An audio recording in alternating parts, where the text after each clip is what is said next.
À medida que a guerra se aproximava do fim, as portas do inferno foram abertas. O mundo confrontou um horror que desafiava a compreensão. Quando as forças aliadas romperam os portões dos campos de concentração na Europa ocupada, nomes como Auschwitz, Bergen-Belsen e Dachau se tornaram sinônimos de extermínio em escala industrial, gravados para sempre na consciência humana. Eram monumentos a uma eficiência fria e metódica no ato de matar. Contudo, nos Balcãs existia outro campo, cujas atrocidades eram tão extremas que chegaram a perturbar até mesmo os oficiais nazistas que as testemunhavam. No coração do Estado independente da Croácia operava Jasenovac.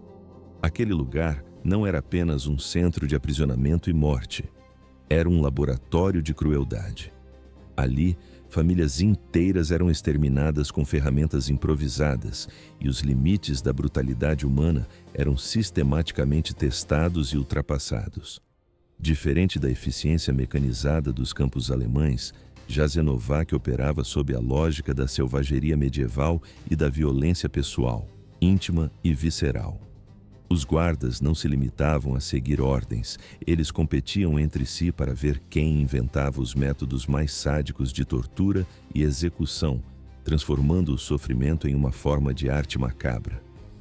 Em Jasenovac, a escuridão não vinha de uma ideologia distante, mas da alma de cada homem que empunhava a lâmina.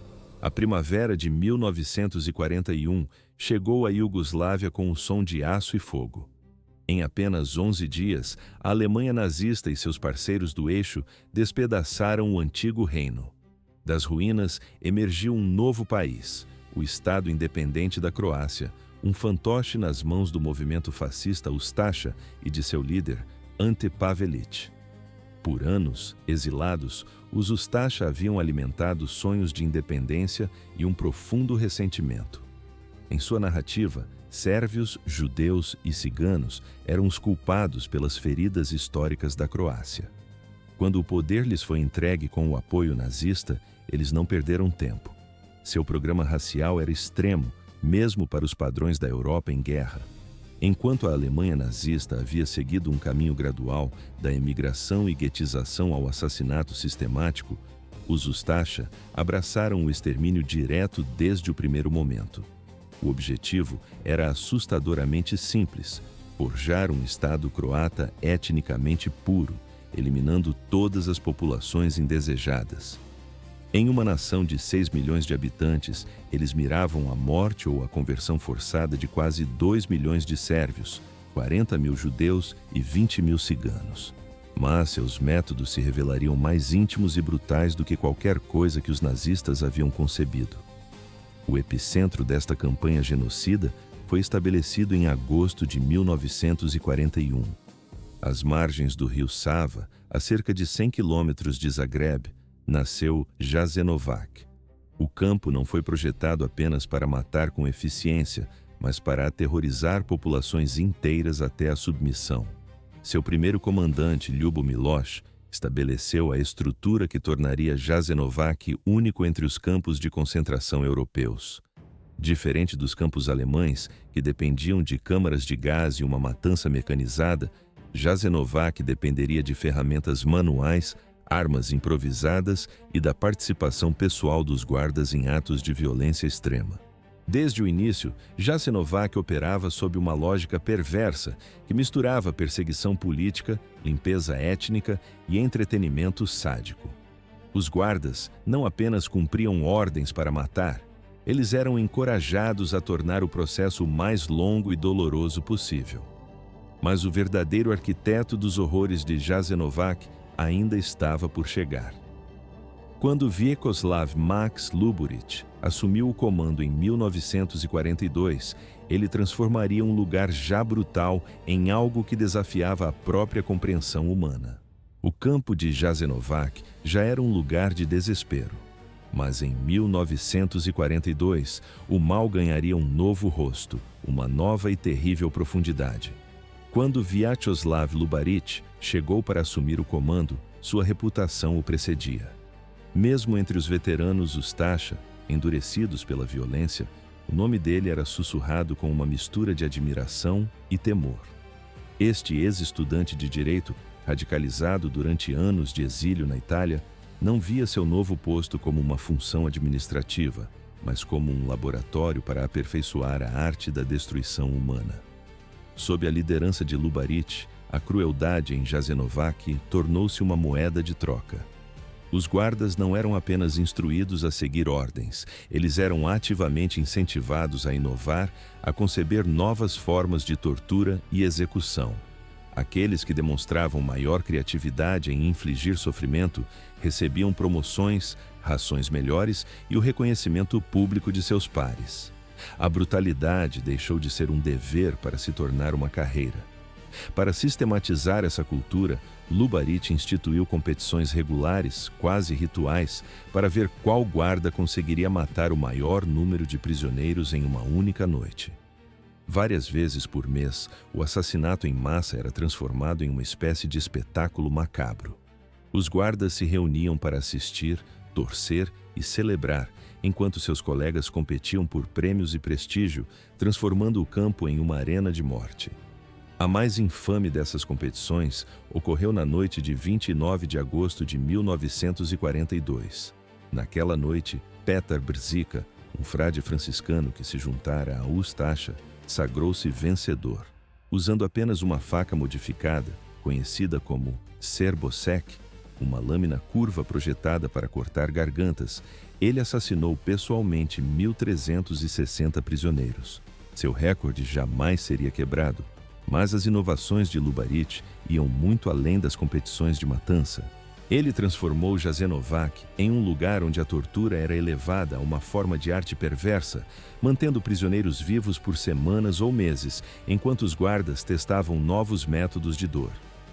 O conhecimento médico era pervertido para determinar exatamente quanta agonia um corpo humano poderia suportar antes de sucumbir. O próprio comandante participava diretamente dessas atividades, passando noites inteiras nas áreas de execução. Testemunhas descreveram como ele selecionava pessoalmente prisioneiros para sua atenção especial, concebendo torturas elaboradas que podiam durar dias. O envolvimento dele não era administrativo, mas visceral, como se ele extraísse uma satisfação fundamental da imposição direta do sofrimento. Sob seu comando, Jasenovac desenvolveu sua própria economia, fundamentada na pilhagem sistemática dos pertences dos prisioneiros e na venda de restos humanos. Dentes de ouro eram extraídos de prisioneiros ainda vivos, cabelos eram colhidos para a indústria têxtil e gordura humana era transformada em sabão.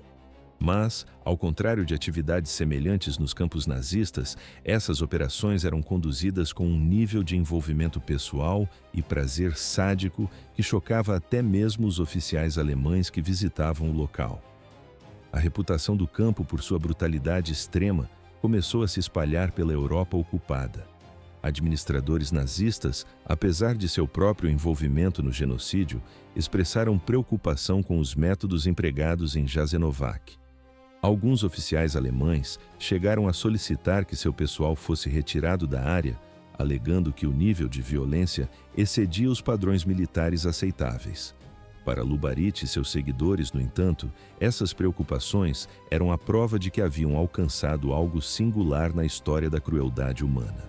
Eles haviam criado um lugar onde os limites da violência haviam sido completamente abandonados, onde os guardas podiam explorar os impulsos mais sombrios da natureza humana sem qualquer restrição ou consequência.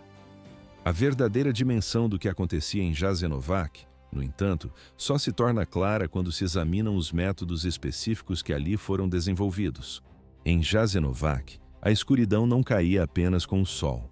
Ela se aprofundava com cada olhar, com cada toque, transformando a morte em um ato terrivelmente pessoal. O que distinguia este campo não era a escala do extermínio, mas a sua natureza íntima. Enquanto os campos de extermínio nazistas usavam câmaras de gás para criar uma distância psicológica entre assassinos e vítimas, Jasenovac forçava um contato físico direto. A arma principal era a serbosjek, uma faca curva que havia sido especificamente modificada para a matança. Originalmente uma ferramenta agrícola, sua lâmina foi afiada e equipada com uma pulseira de couro, permitindo que ficasse presa ao pulso do assassino. A modificação garantia que o guarda pudesse matar rapidamente, sem nunca perder o controle da arma. Os massacres geralmente começavam após a chamada noturna, quando um silêncio pesado pairava sobre os prisioneiros. Grupos selecionados eram então marchados para áreas de execução ao longo do rio Sava, locais que se tornaram conhecidos como Granitna Područja. Foram escolhidos porque os corpos podiam ser facilmente descartados na correnteza rápida. Das janelas de seus alojamentos, outros prisioneiros eram forçados a assistir, transformados em espectadores de seu próprio destino iminente. O processo era conduzido com uma eficiência quase industrial. Os guardas alinhavam as vítimas em fileiras e se moviam sistematicamente de pessoa em pessoa, cortando gargantas com a serbosjek. Mas, ao contrário da morte anônima das câmaras de gás, este método exigia que cada guarda olhasse diretamente nos olhos de suas vítimas enquanto elas morriam. Este assassinato face a face não era uma necessidade infeliz, mas uma escolha deliberada, um reflexo da ideologia Ustashi de responsabilidade pessoal pela limpeza étnica. As crianças, no entanto, apresentavam um desafio para o método. Pequenas demais para que a lâmina fosse eficaz, os guardas desenvolveram alternativas específicas para elas. Eram espancadas contra paredes de concreto, atiradas vivas em fogueiras ou enterradas em valas comuns antes mesmo de morrerem. Esses métodos não foram escolhidos pela eficiência, mas pelo terror adicional que instilavam nos prisioneiros adultos. As mulheres enfrentavam suas próprias formas especializadas de violência. Os guardas frequentemente as mantinham vivas por longos períodos, submetendo-as a diversas formas de abuso antes de finalmente matá-las. A gravidez não era vista como proteção, mas como uma oportunidade para crueldade adicional, com métodos desenvolvidos para garantir a morte tanto da mãe quanto do feto. Ao anoitecer, até a esperança se tornaria um risco. A própria eliminação dos corpos tornou-se outra forma de brutalidade. Em vez de simplesmente enterrar ou queimar os restos mortais, os guardas frequentemente desmembravam os cadáveres e exibiam partes pelo campo. Era uma forma de guerra psicológica. Cabeças eram colocadas em estacas, órgãos pendurados nos alojamentos e partes de corpos espalhadas em áreas onde os prisioneiros eram forçados a caminhar. Talvez o mais perturbador tenha sido o desenvolvimento do que os guardas chamavam de assassinato por entretenimento. Eram mortes conduzidas puramente para a diversão dos perpetradores. Essas sessões, que podiam durar horas, envolviam torturas elaboradas, projetadas para extrair o máximo de sofrimento antes do fim. Os guardas frequentemente convidavam colegas para assistir e até mesmo sugerir melhorias em suas técnicas. O som da matança tornou-se uma presença constante. Ao contrário das câmaras de gás que matavam em silêncio, os métodos de Jasenovac produziam gritos, súplicas e os estertores da morte que ecoavam por todo o complexo. Este componente auditivo não era um subproduto indesejado, mas um elemento deliberado, projetado para aterrorizar os prisioneiros que ainda não haviam sido selecionados para morrer. Mas mesmo esses horrores eram apenas uma parte da destruição sistemática que ocorria em Jasenovac. A abordagem do campo para diferentes grupos de vítimas prova que sua brutalidade não era aleatória, mas cuidadosamente calibrada para alcançar o máximo impacto psicológico. Dentro dos portões de Jasenovac, a crueldade não era aleatória. Era uma ciência, um sistema projetado para alcançar o máximo impacto psicológico. A ideologia Ustasi que governava o campo criou uma complexa hierarquia de vítimas, onde cada grupo enfrentava um destino meticulosamente planejado. Essa abordagem sistemática da brutalidade não visava apenas eliminar populações indesejadas, mas enviar uma lição brutal à sociedade croata sobre as consequências de desafiar a nova ordem racial. Os sérvios, que compunham o maior grupo de vítimas, eram o alvo principal de um programa de extermínio total, parte do plano Ustasi para criar um Estado croata etnicamente puro. A violência contra eles era particularmente intensa, pois não eram vistos apenas como inimigos raciais, mas como rivais históricos pelo controle da terra. Dentro desse grupo, os sacerdotes ortodoxos sérvios eram submetidos a um tratamento particularmente sádico. Esses líderes religiosos suportavam torturas elaboradas antes de serem mortos. Suas barbas eram incendiadas, eram forçados a celebrar missas católicas e, por fim, enterrados vivos em cerimônias que profanavam sua fé. Para os guardas, a profanação dos símbolos e rituais era tão vital quanto a eliminação física do clero. Destruir a alma de um povo era tão importante quanto destruir seus corpos. Famílias sérvias inteiras eram frequentemente levadas juntas para Jasenovac, e os guardas usavam esses laços como instrumentos de tortura.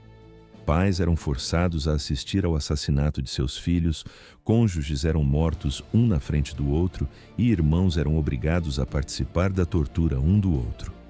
O objetivo não era apenas aniquilar indivíduos, mas apagar a própria ideia de uma identidade sérvia. A perseguição aos prisioneiros judeus combinava a violência antissemita tradicional com um requinte de crueldade local. Diferente dos campos nazistas, onde os prisioneiros judeus eram frequentemente segregados, em Jasenovac eles eram misturados a outros grupos. Isso permitia que os guardas explorassem tensões étnicas, forçando os prisioneiros a participar do sofrimento uns dos outros. Famílias judias ricas, em particular, eram submetidas a rituais de confisco antes de serem assassinadas.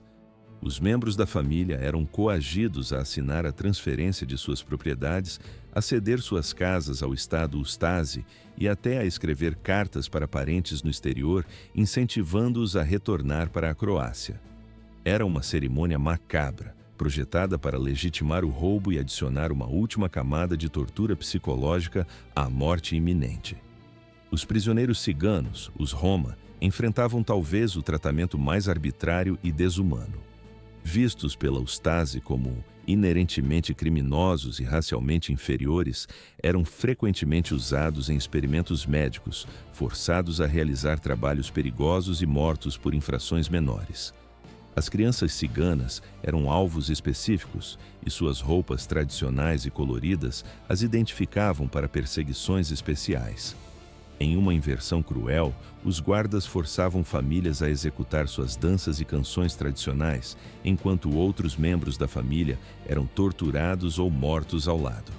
Os prisioneiros políticos comunistas representavam outra categoria distinta de vítimas.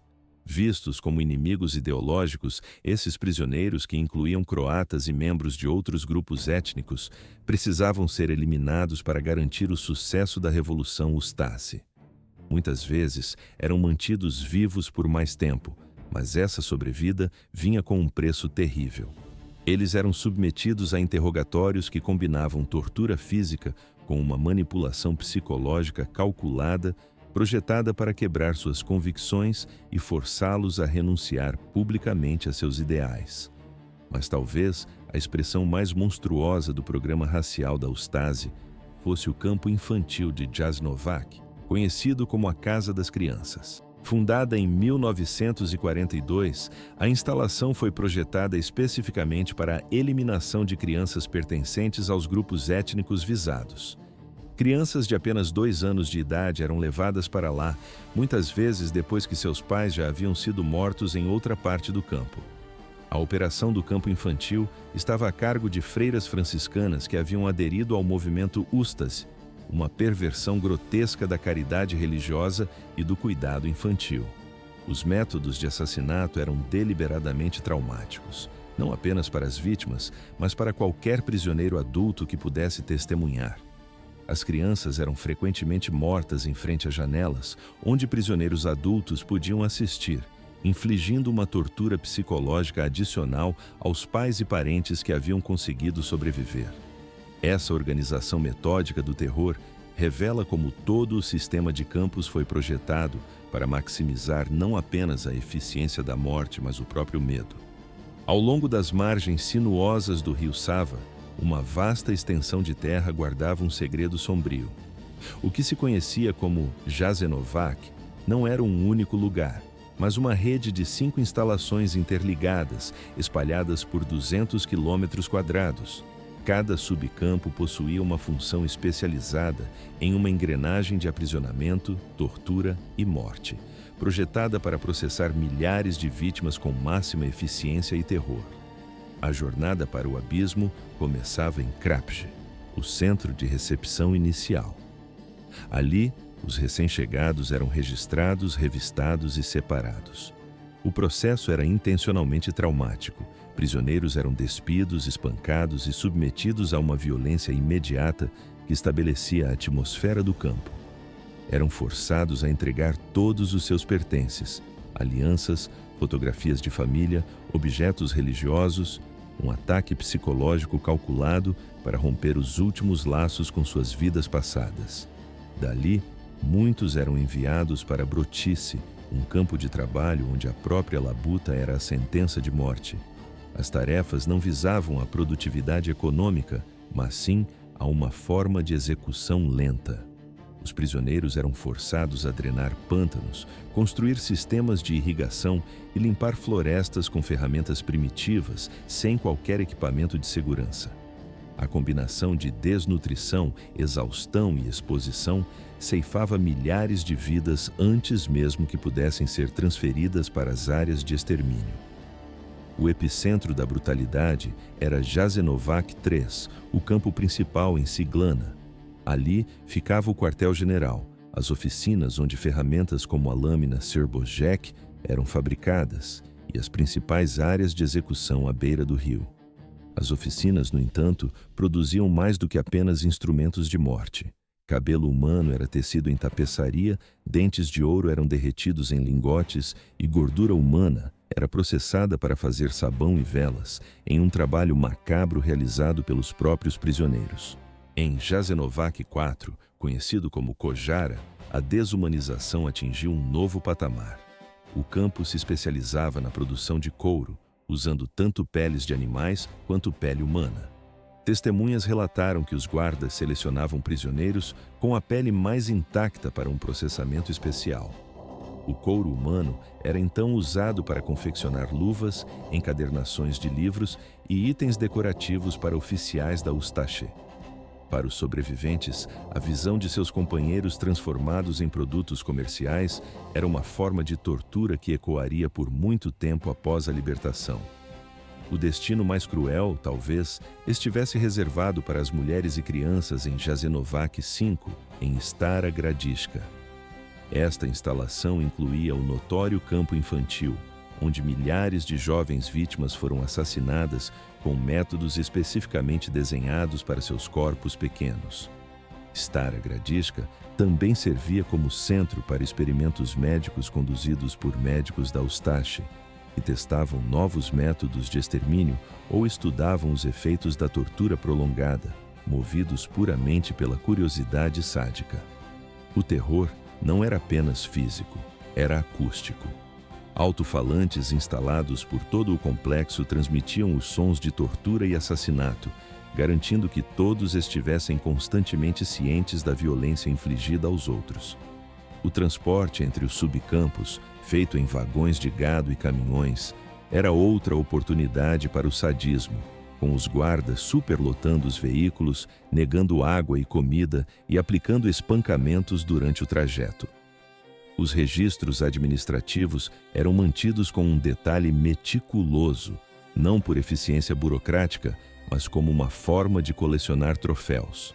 Os guardas mantinham diários detalhados de métodos de matança e reações dos prisioneiros, tratando esses registros como conquistas a serem celebradas. Essa mesma abordagem sistemática, no entanto, também criaria um registro indelével dos crimes cometidos. Essa maquinaria de sofrimento operava em meio a uma normalidade grotesca. O complexo incluía moradias para as famílias dos guardas e administradores, onde os filhos dos perpetradores brincavam em quintais adjacentes aos campos de extermínio e as esposas dos comandantes organizavam eventos sociais à vista das câmaras de tortura. Por trás do arame farpado, os rostos da crueldade não eram anônimos. Os guardas e administradores que orquestraram as atrocidades em Jasenovac não eram meros funcionários seguindo ordens distantes, mas indivíduos que escolheram ativamente o caminho da violência e o escalaram. Compreender quem eram essas pessoas e o que as movia oferece uma visão crucial de como os cidadãos comuns podem se tornar agentes do genocídio. Muitos guardas foram recrutados das fileiras da milícia Ustacha, homens forjados durante os anos de exílio do movimento fascista e imbuídos de uma ideologia racial extremista. Eles chegaram a Jasenovac, já comprometidos com a criação de um Estado croata etnicamente puro pela força. Mas o campo também atraiu voluntários sem afiliação política prévia, homens seduzidos pela promessa de poder, riqueza e uma licença para a brutalidade sem consequências.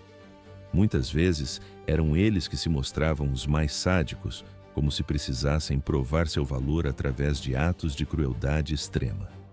Talvez o mais perturbador fosse a presença de figuras religiosas entre os algozes. Vários padres católicos e frades franciscanos não apenas ofereceram justificativas divinas para a violência, mas mergulharam as próprias mãos em atos de tortura e assassinato. Essas figuras ajudaram a tecer uma estrutura ideológica que retratava o extermínio como um dever sagrado. O frade franciscano Miroslav Filipovich, conhecido como Irmão Satanás, comandou temporariamente o campo e participou pessoalmente da morte de milhares de prisioneiros. Sua batina era usada para convencer outros guardas de que suas ações tinham a bênção dos céus, enquanto sua própria conduta demonstrava que até os homens de Deus poderiam se tornar instrumentos da morte. A teia de cumplicidade se estendia também às mulheres. Elas não eram meras espectadoras, mas ocupavam posições administrativas e de guarda, muitas sendo esposas ou parentes dos guardas-homens. Nos setores femininos e infantis do campo, sua participação era central, não periférica. As guardas femininas de Jasenovac frequentemente se mostravam tão cruéis quanto seus colegas masculinos, desenvolvendo métodos de tortura específicos para mulheres e crianças. Usavam sua condição de mulher para se aproximar das prisioneiras mais vulneráveis, explorando laços familiares para infligir o máximo de dano psicológico. A comunidade de cúmplices se espalhava para além dos muros do campo, envolvendo civis locais que participavam como funcionários ou como espectadores que vinham assistir às execuções.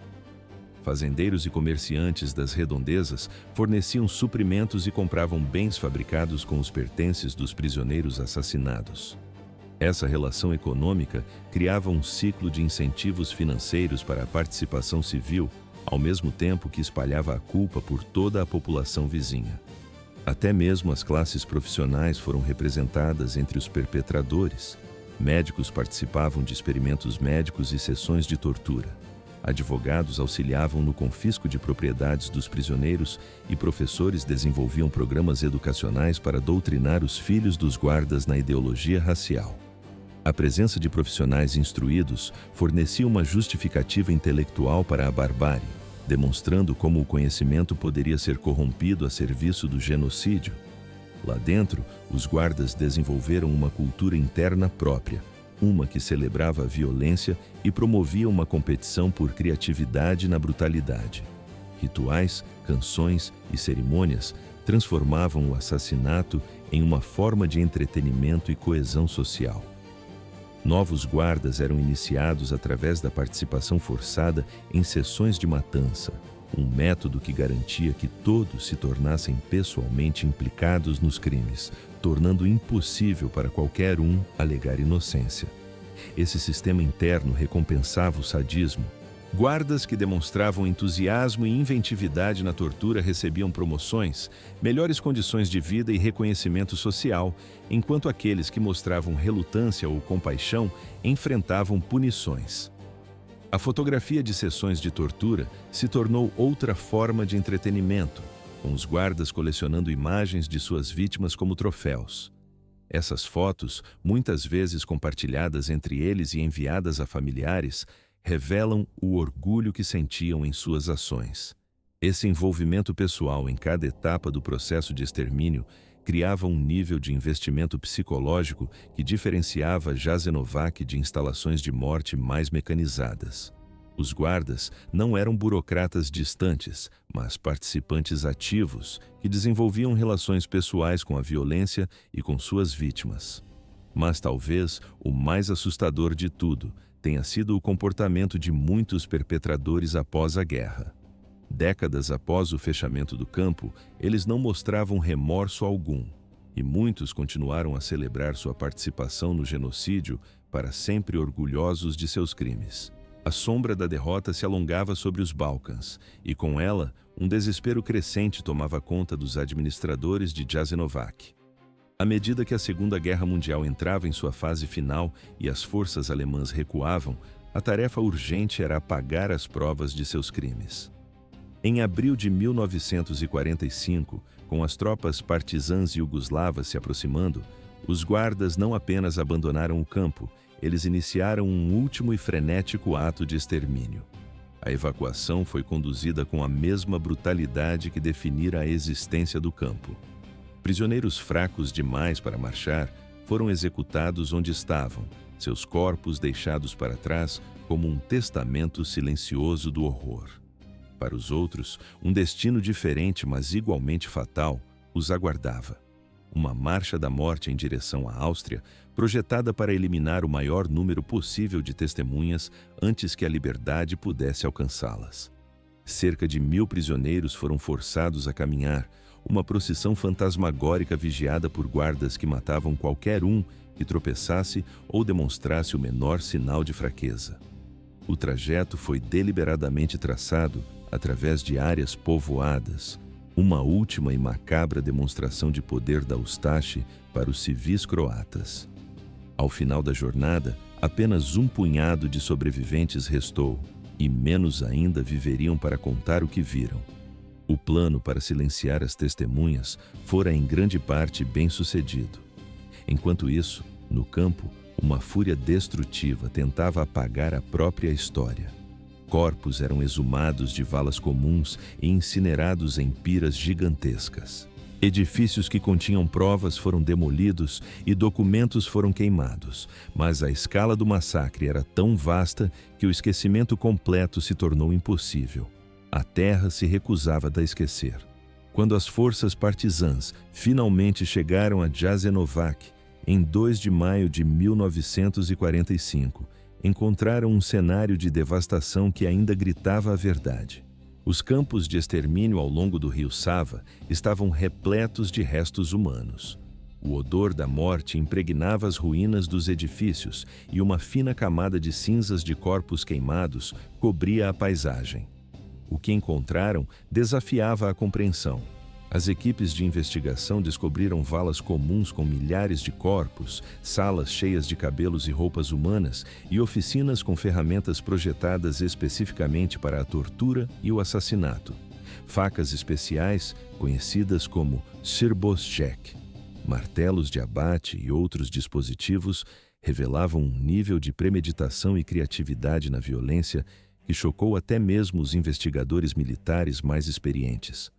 Os poucos testemunhos de sobreviventes ajudaram a reconstruir as operações do campo, mas suas histórias eram tão extremas que, a princípio, muitos duvidaram de sua veracidade. A natureza pessoal da violência, o sadismo íntimo descrito pelos prisioneiros, parecia pertencer a um reino além do crível. As autoridades iugoslavas estabeleceram uma comissão de crimes de guerra, mas o início da Guerra Fria limitou a cooperação internacional. Muitos dos perpetradores, incluindo líderes da Ustaše e comandantes do campo, já haviam fugido para a Europa Ocidental ou América do Sul, trocando informações sobre atividades comunistas por proteção. Para eles, a guerra havia acabado. A justiça, no entanto, ainda não havia começado. Vyacheslav Luburić, o mais notório comandante do campo, encontrou refúgio na Espanha, vivendo abertamente sob a proteção do regime fascista de Francisco Franco. Ele nunca foi processado por seus crimes e continuou a promover a ideologia da Ustaše até sua morte em 1969. A impunidade de homens como ele enviou uma mensagem arrepiante para o futuro. Enquanto alguns guardas de baixo escalão foram capturados e julgados na Iugoslávia, esses processos eram frequentemente mais motivados por política do que pela busca da verdade. O novo governo comunista preferiu suprimir a discussão pública sobre Jasenovac enfatizando uma narrativa de unidade étnica em vez de confrontar a profundidade das atrocidades. Essa política de silêncio impediu uma verdadeira reconciliação com o passado. O local de Jasenovac foi transformado em um memorial, mas sua interpretação foi moldada por essa mesma política. A dimensão étnica do genocídio foi minimizada em favor de uma narrativa de resistência antifascista. Por décadas, o campo permaneceu uma nota de rodapé sombria, ofuscada pela atenção mundial dedicada ao Holocausto. A verdadeira dimensão de seus crimes só começaria a emergir muito mais tarde, quando os arquivos fossem abertos e os últimos sobreviventes se sentissem seguros o suficiente para finalmente quebrar o silêncio. Sobre as ruínas de Jasenovac, uma névoa mais densa que a do amanhecer pairava: a incerteza. Desvendar a escala exata do massacre se tornaria um dos capítulos mais sombrios e controversos da história europeia do pós-guerra, uma ferida aberta pela ausência deliberada de verdade. Diferente dos campos nazistas e sua meticulosa burocracia do extermínio, os administradores de Jasenovac operavam sob um véu de anarquia calculada. Eles evitaram propositalmente a documentação sistemática que mais tarde poderia ser usada como prova contra eles. Antes de fugirem das forças partisãs que avançavam, os guardas queimaram arquivos, destruíram registros de prisioneiros e eliminaram quase todas as evidências escritas de seus crimes, deixando para trás apenas o silêncio e as cinzas. Nesse vácuo, nasceu uma guerra de números. As primeiras estimativas iugoslavas do pós-guerra, baseadas em análises demográficas e testemunhos de sobreviventes, apontavam para algo entre 500 mil e 700 mil mortos. Contudo, esses números logo se tornaram um campo de batalha ideológico na Guerra Fria. Grupos de exilados croatas, muitos com laços com o antigo regime Ustaše, os descartavam como propaganda comunista para desacreditar o nacionalismo de seu povo. Em contrapartida, grupos nacionalistas sérvios frequentemente citavam números ainda mais altos, chegando a mais de 1 milhão de vítimas. Essas estatísticas infladas seriam usadas para justificar a dominação política na Iugoslávia do pós-guerra e, décadas mais tarde, para alimentar as chamas dos conflitos da década de 1990. O sangue dos mortos foi invocado para justificar o derramamento de mais sangue. A pesquisa histórica moderna, com métodos mais sofisticados e acesso a novos arquivos, oferece um quadro diferente, mas não menos assustador. Estima-se que o número real de vítimas esteja entre 80 mil e 100 mil pessoas. A composição étnica das vítimas reflete os alvos do programa racial Ustaše. Aproximadamente 50 mil sérvios, 20 mil ciganos, 13 mil judeus e vários milhares de prisioneiros políticos croatas foram assassinados. Mas os números, por mais precisos que fossem, jamais poderiam contar a história completa. A verdadeira dimensão de Jasenovac não reside apenas na quantidade, mas na qualidade da violência empregada. Os métodos usados eram de uma brutalidade tão íntima que traumatizaram comunidades inteiras, semeando padrões de medo e ódio que persistiriam por gerações. A natureza pessoal da violência significava que os sobreviventes e suas famílias carregavam memórias detalhadas de atrocidades específicas, imagens que não podiam ser esquecidas nem perdoadas. O impacto demográfico foi muito além das vítimas imediatas. Comunidades inteiras foram varridas do mapa, linhagens familiares extintas e a geografia humana da região foi permanentemente alterada. O assassinato deliberado de padres, professores e líderes comunitários abriu feridas culturais que levariam décadas para cicatrizar. A morte sistemática de milhares de crianças não apenas eliminou uma geração inteira, mas também impediu a recuperação natural das populações visadas. Essa incerteza em torno dos números exatos deixou consequências políticas duradouras. Diferentes grupos continuam a usar estatísticas conflitantes para sustentar suas agendas, impedindo a construção de uma narrativa histórica compartilhada que poderia promover a reconciliação. Até mesmo a memória no local de Jasenovac é assombrada por disputas sobre o sofrimento relativo de cada grupo, dificultando a criação de um memorial verdadeiramente inclusivo. O debate sobre os números muitas vezes ofuscou questões igualmente vitais sobre a natureza da violência, a identidade dos perpetradores e as condições sociais que tornaram tais crimes possíveis. A confusão sobre as estatísticas também limitou o reconhecimento internacional de Jasenovac, que recebeu menos atenção do que outros locais do Holocausto com documentação mais clara. A destruição deliberada de registros é uma lição sombria de como os perpetradores usam a ausência de provas para fugir da responsabilidade e cultivar o negacionismo histórico. Jasenovac revela a rapidez com que a civilização pode desmoronar sob o peso do ódio étnico e do extremismo político. A falha em julgar seus crimes permitiu que muitos perpetradores escapassem e que suas ideologias sobrevivessem, latentes. Enquanto o nacionalismo ressurge em nossos dias, as lições de Jasenovac permanecem urgentes. Ele nos ensina que pessoas comuns podem se tornar cúmplices de atrocidades quando as fronteiras morais se dissolvem. Recordar suas vítimas significa mais do que citar números, significa confrontar a capacidade humana para a violência e a importância da coragem moral. Pois mesmo naquela escuridão, alguns resistiram, arriscando suas vidas para ajudar. Suas ações são um lembrete de que a escolha, mesmo a mais perigosa, sempre existe.